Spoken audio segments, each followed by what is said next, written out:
Allez, est-ce que vous êtes prêtes et prêts?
pénalité pour Junote.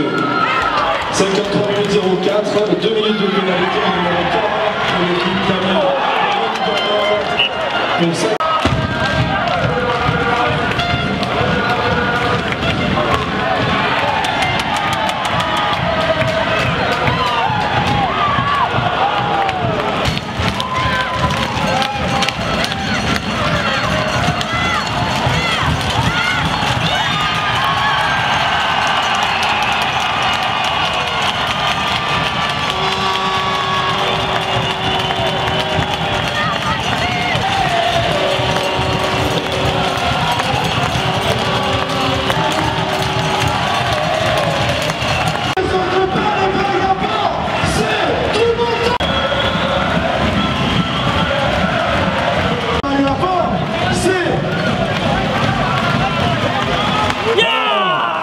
Ce soir, qu'est-ce que c'est? Reprendre cette bande, chante les sardines, chante les sardines. Ah, qu'est-ce que c'est? Reprendre cette bande, chante les sardines. Luciano, c'est une victoire, je ne sais pas si c'est une victoire parfaite, on peut dire, mais une victoire avec la manière, vous avez mieux patiné, vous avez été plus collectif, il n'y a pas eu photo, quoi. Ouais, beaucoup de combativité, hein. Voilà, ça valide, cette victoire ce soir valide toute notre saison, tous nos efforts, toutes les difficultés qu'on a encourues cette saison. Voilà, c'est notre 45e match. Et si on totalise les absences en blessures individuelles et la suspension de Matt, ça nous fait 165 absences sur la saison. C'est 4 absences en moyenne encore ce soir. Matt n'est pas là, Charlie n'est pas là, Nico Ritz n'est pas là.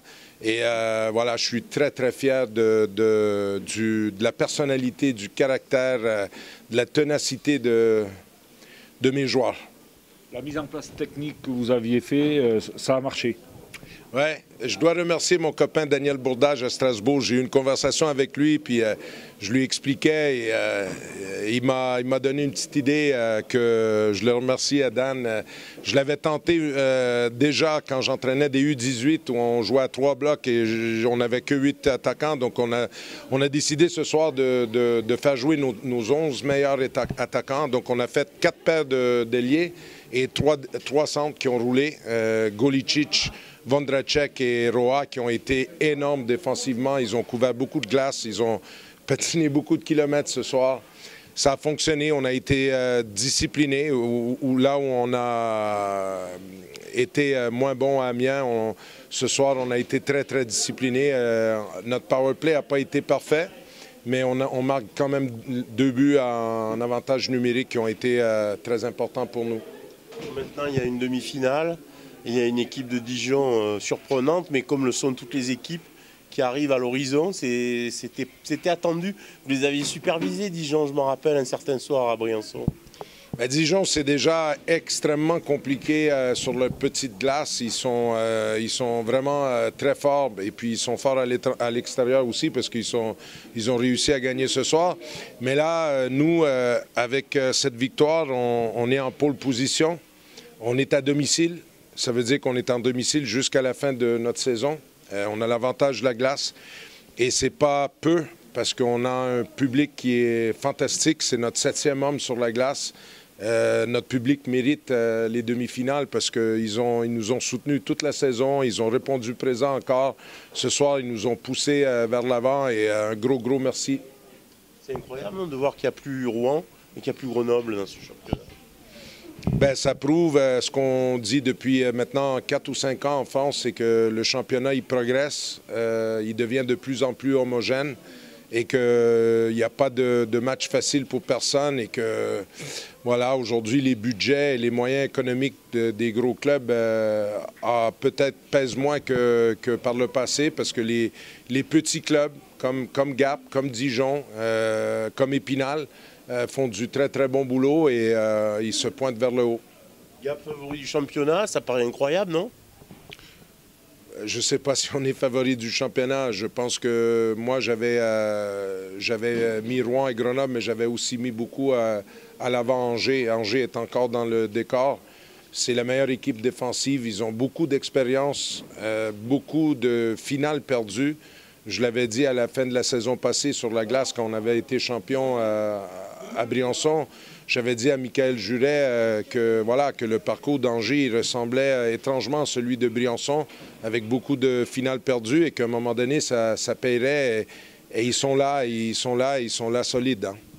Justement, Dijon puis probablement Angers derrière, ça vous rappelle quelque chose? Dijon et Angers, on ne va pas penser à Angers là. Déjà, Dijon, on va commencer par Dijon. On va commencer à essayer de se préparer pour le match de mardi, un match à la fois, un jour à la fois. Notre slogan, ces playoffs-là dans le vestiaire, c'est on vit le moment présent, à chaque moment. On essaye de faire abstraction des défaites et des victoires aussitôt qu'elles sont réalisées. Et on essaye de, comme ce soir, on a déjà parlé du programme pour demain et lundi. Et on vit le moment et on se prépare pour le match de mardi, quoi qu'il en soit. La saison j'aurais presque envie de dire que les playoffs, maintenant, ils appartiennent ni à l'entraîneur, ni aux dirigeants, ni au public de Gap. Je pense que maintenant, le reste des playoffs, ça appartient aux joueurs. Ils ont mérité, ça leur appartient maintenant et ils peuvent en faire ce qu'ils veulent. Moi, j'ai confiance en eux, je sais qu'ils vont répondre présent. On se rend compte que pour éliminer cette équipe d'Amiens, il fallait vraiment être au meilleur de sa forme. Elle a posé énormément de problèmes, très solides. Donc il a vraiment fallu sortir une série presque parfaite, quoi. À chaque fois qu'on a ralenti un peu le tempo, qu'on a été un petit peu moins intense, ils ont refait surface. La différence ce soir, c'est qu'il n'y a pas eu de trou dans notre match. On a été intense pendant 60 minutes. Et on ne leur a jamais donné l'occasion de rentrer dans le match, hormis le dernier power play où Clément Fouquerel a sorti 2-3 arrêts d'anthologie. Mais sinon, sur les 60 minutes, on a vu un tempo, une intensité qui a été le fil rouge du match. On n'a jamais baissé le pied. Est-ce que les deux défaites, notamment la troisième un petit peu cruelle à Amiens, ça a contribué quand même à donner encore plus de ressort à l'équipe? Ils avaient une sorte de revanche à prendre ce soir? On avait un peu de revanche à prendre contre Amiens globalement parce qu'on l'a pu maintenant parce qu'on l'a oublié, mais on avait un peu de travers à la demi-finale ici où on n'a pas pu exprimer notre meilleur hockey avec 10 absents, pratiquement 7 absents et 3 qui ont joué avec la gastro. Et on n'avait jamais réussi à vraiment prendre la revanche sur eux, ni en saison régulière, ni dans la série, mais là c'est chose faite. Teddy, capitaine courage, capitaine heureux, non, d'être le capitaine d'une équipe comme ça qui fait un match de cette qualité, non? Ah oui, c'est sûr, on n'a rien lâché, 5 matchs, ça a été dur. On a tout donné, on n'a pas paniqué, on a joué notre jeu et c'est allé jusqu'au bout. En plus, un blanchissage de Fouki, donc c'est très bien pour lui. Donc on a eu l'impression que vous ne pouviez pas douter ce soir. C'est parti sur des bases très élevées. On a l'impression que vous avez pris le match en main d'entrée, quoi. Oui, c'est jamais joué. Hein. On a vu 5 matchs, on gagne 2 matchs ici. On pensait peut-être que on allait gagner là-bas, mais voilà, ça a été accroché et non, on n'a rien lâché. C'était une belle victoire d'équipe, donc c'est très bien pour la suite. Ouais. On vous a vu les prendre à la gorge tout le match. C'était la recette pour gagner ce soir? Ah, c'est ça, nous c'est notre jeu, c'est vite vers l'avant, c'est vite vers l'avant et rien lâcher et leur mettre la pression jusqu'au bout. Donc le programme pour demain et puis lundi? Demain on est tranquille, on est tranquille, donc on va se reposer là. Dimanche, lundi, c'est vraiment repos, reprendre un peu les routines et corriger les petites erreurs et voilà. Dijon, ça fait quelle impression de retrouver Dijon à ce niveau de la compétition? Ah bah ça fait comme l'année dernière, mais on était rouge l'année dernière, donc non, ça va être serré. Là-bas, à petite glace, on commence chez nous, donc tant mieux. Et faudra faire notre jeu, jouer en vitesse, presser toujours et rien lâcher, et voilà. Justement, vous avez l'avantage de la glace jusqu'à la fin de votre saison, c'est-à-dire même si vous passez les demi-finales pour la finale. Est-ce que ça va être un avantage jusqu'à la fin de la saison? Ah bah c'est sûr, on l'a vu là déjà en quart, donc ça nous a avantagé dès le début. On a notre public, c'est fantastique là, avec le monde qui nous pousse derrière. Non, c'est un bel avantage et pour le repos direct, c'est très bien.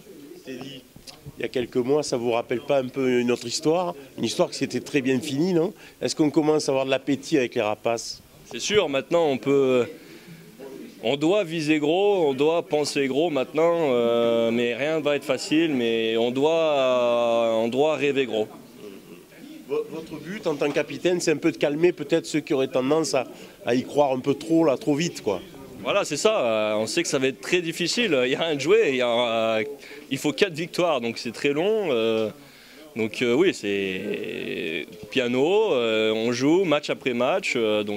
Quoi qu'il arrive, qu'on perde, qu'on gagne, que le score soit serré ou large, quoi qu'il arrive, il faudra fausser et y aller. J'ai l'impression de revivre une superbe histoire avec Gap, toujours avec Luciano, mais avec Gap cette fois. Non, ça s'enchaîne. Oui, c'est sûr, mais bon, maintenant c'est les Rapaces, c'est une autre époque, c'est une autre ambiance, c'est tout différent, c'est une autre saison, c'est une autre année, donc on peut nous souhaiter d'aller jusqu'au bout. Vous savez que les Rapaces n'avaient jamais atteint ce niveau de compétition depuis qu'à la Ligue Magnus. Il faut remonter, je crois, aux années 78 pour les voir en demi-finale. Non, je ne savais pas ça, mais voilà, c'est une autre ère. Voilà, le club se structure, pardon.